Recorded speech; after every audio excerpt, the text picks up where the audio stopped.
السلام عليكم ورحمة الله وبركاته، حبايبي اخواتي واصحابي الحلوين، عاملين ايه؟ يا رب دايما تكونوا بألف خير. مساء الفل والسعادة والهنا على عيونكم. كل سنة وحضراتكم جميعا طيبين، وعيد سعيد عليكم وعلينا وعلى أمة محمد أجمعين. النهاردة إن شاء الله هنعمل مع بعض كحك الأعياد والمناسبات. هنعمله بطريقة بسيطة وسهلة جدا وهيطلع معاكي ناجح من أول مرة.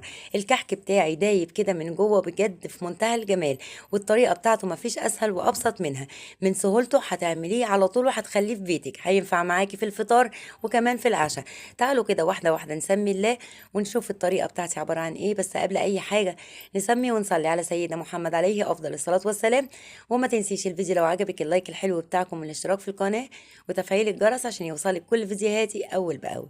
يلا نسمي الله ونشوف المكونات وكمان طريقة التحضير. من أسهل أنواع الكحك اللي ممكن تعمليها، مش شرط تستني العيد، اعمليه كده وخليه في بيتك. نقول بسم الله ونشوف المقادير بتاعتي. أنا هشتغل على كيلو من الدقيق. انا عندي هنا اول حاجه كيلو من الدقيق الفاخر او الدقيق المتخصص للبسكوت والكحك. عندي كمان نص كوبايه من الميه الدافيه. عندي مع كوبايتين ونص من السمنه الصفراء. تمام. بصي لازم تكون متلجة، يعني قبل ما تشتغلي فيها كده دخليها التلاجة ساعتين.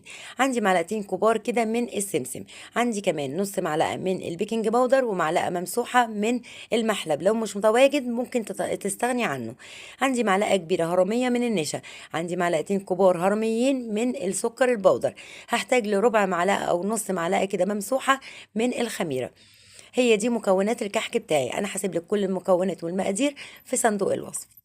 اول خطوه هبتدي ان انا اعملها انخل الدقيق. طبعا نخل الدقيق ده خطوه اساسيه جدا في كل المعجنات، في الكحك وفي الفطاير وفي كل انواع المعجنات. حتى الكيكه خطوه اساسيه جدا معايا ان انت تنخلي الدقيق عشان المخبوزات بتاعتك او المعجنات بتاعتك تطلع حلوه. انا عندي هنا بقى بعد ما دخلت كيلو الدقيق، عندي معلقه النشا هحطها وهشيل مكانها معلقه من الدقيق. يعني انا دلوقتي بعد ما نخلت الدقيق شلت منه معلقه وحطيت بداله النشا. تمام. طبعا النشا بيديني نعومه للكحك بتاعي. بعد كده هنزل بالسمسم بتاعي ورشه ملح كده بسيطه خالص، وبعد كده المحلب ونص معلقه البيكنج باودر، وكمان نص معلقه الخميره. ما تقلقيش من البيكنج باودر والخميره، مش هيأثروا قوي قوي في الكحك بتاعي. الكحك بتاعك مش هيفرش، الكحك هيطلع مظبوط معاكي. بس ما تكتريش عن نص معلقه من البيكنج باودر ونص معلقه من الخميره. هتقلبي بقى كل المكونات الجافة دي مع بعض. تمام. انا عايزه اقولك ان مفيش اسهل وابسط من طريقه الكحك بتاعتي النهارده. ومش طبعا هنرتبط بالعيد ان احنا نستنى العيد وناكل الكحك، لا، هتعمليه في اي وقت وفي اي ميعاد وفي اي مناسبه. هينفع معاكي زي ما قلت لك في الفطار وكمان في العشاء كده، ايه نوع من انواع التحليه. تعالي بقى للخطوه التانية. هنجيب السمنه بتاعتنا، وزي ما قلت لك السمنه بتاعتك لازم تكون ساقعه من التلاجة. قبل ما تشتغلي فيها تحطيها كده ساعتين في التلاجة. تمام. هتطلعيها بقى وتحطيها في البوله، وهتجيبي معلقتين السكر البودره، هتنزلي على السمنه، وبالمضرب الكهربائي بقى هتبدأي ان انت تضربي السكر مع السمنة حلو قوي لحد السمنة بتاعتك ما تسيح كده وتعمل فوم كده ويبقى لونها فاتح. هتشوفيها دلوقتي انا ماشية معاكي خطوة خطوة. بصي انا ببتدي ان انا اضرب فيها، وزي ما قلت لك السمنة بتاعتي ساقعة من التلاجة، ومعلقتين سكر بودر بس ما تكتريش. تمام. بصي بقى السمنه بتاعتي مع السكر بقى القوام بتاعها عامل ازاي؟ تحسي ان هي عامله كده زي الكريم جانتيه، هشه كده ولونها فاتح، وبصي نفس اللون ده كده. تمام. ودي خطوه اساسيه لنجاح الكحك بتاعك. يعني تفضلي تضربي فيها بالمضرب الكهربائي او كمان السلك، بس طبعا المضرب الكهرباء هيبقى اسهل بالنسبه لك. لكن لو المضرب السلك بتاع المطبخ العادي هيغيب معاكي شويه. بس اهم خطوه ان انت توصلي للدرجه اللي انا وصلت لها دي. يعني بصي بصي عامله ازاي زي الكريم جانتيه كده، التقيله. يعني بصي واللون بتاعها فاتح كده وهشه. هاتي بقى الدقيق بتاعك وهنبتدي ان احنا ننزل بالدقيق بكل المكونات اللي عليه على السمنه بتاعتي. وكده بقى الخطوات الاساسيه للكحك بتاعي. ودلوقتي بقى اهم خطوه في الكحك، عشان يطلع الكحك بتاعك دايب كده وناعم لازم تبسي الدقيق حلو قوي قوي بالسمنه. تشربي وتغلفي كل حبات الدقيق بالسمنه. تمام. زي ما هتشوفيني كده دلوقتي. انا هبتدي بقى ان انا ايه اقلب كده الدقيق مع السمنه، وبعد كده اخده بين كفوفي كده وادعك فيه لحد ما يبقى طري معاكي وعامل زي العجينه. انا دلوقتي ببتدي ان انا ايه اعمله كده بايديا، لكن بعد كده بقى باخده بين كفوفي كده وابدا افرك فيه كده لحد ما ينعم معايا خالص. هتشوفي دلوقتي المرحله بتاعته. بصي اهو كده دي بقى عامل زي الرمله المبلوله. انا هبتدي بقى ان انا اخده بين كفوفي وابتدي ان انا ادعك فيه جامد قوي عشان اتاكد ان الدقيق بتاعي اتشرب بكل السمنه. والخطوه دي زي ما قلت لك اهم خطوه في الكحك.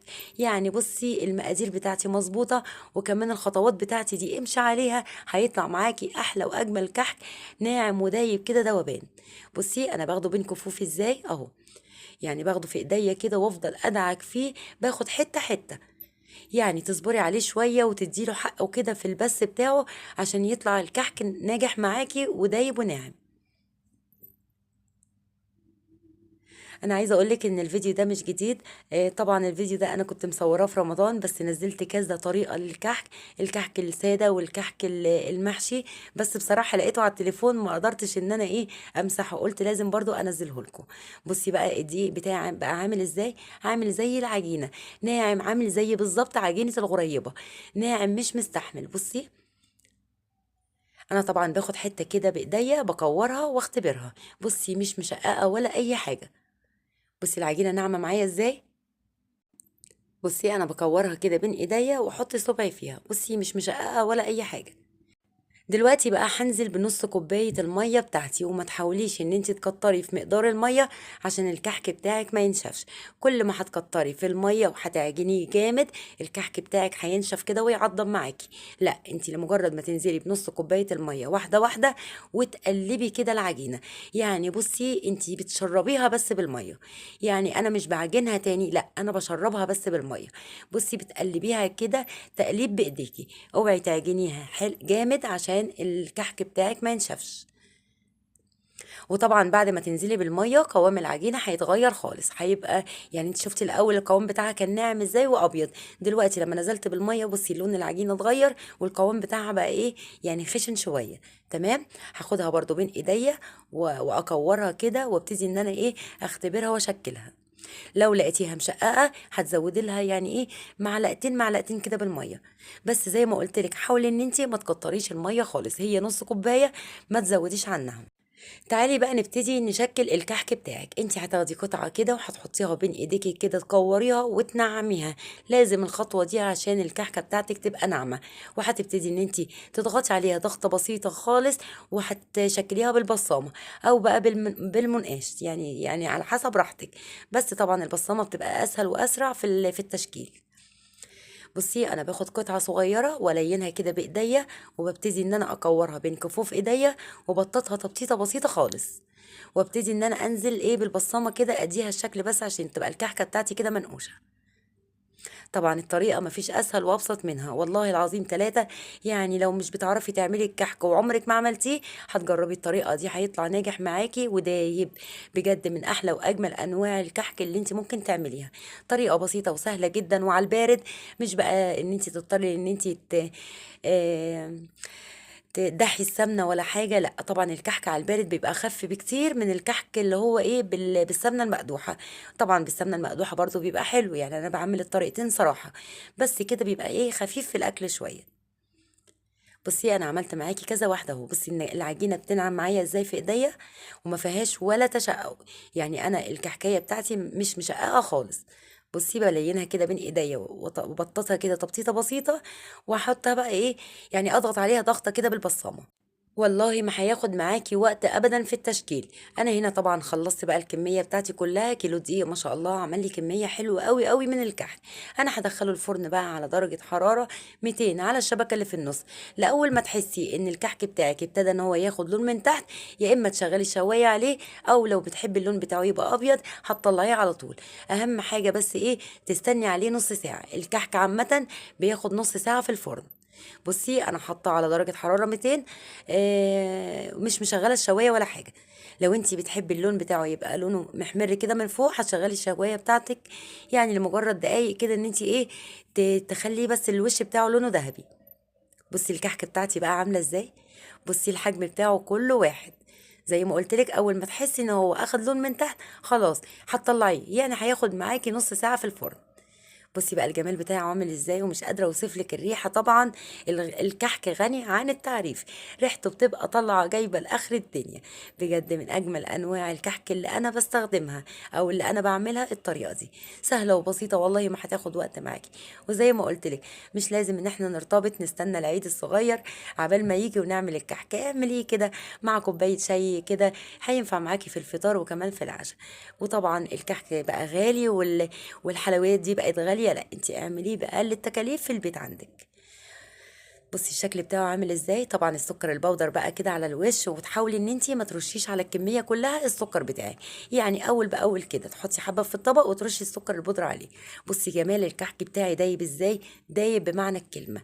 بجد مش مستحمل، يعني مش مستحمل ان انا كده اضغط عليه بصباعي. ان شاء الله هتجربي الطريقه وهتعتمديها، وهيطلع ناجح معاكي من اول مره. ربنا يحسن ما بين ايديكم دايما يا رب. اتمنى الوصفه تعجبكم، ونتقابل الفيديو الجاي على خير ان شاء الله. اسيبكم في حفظ الله ورعايته.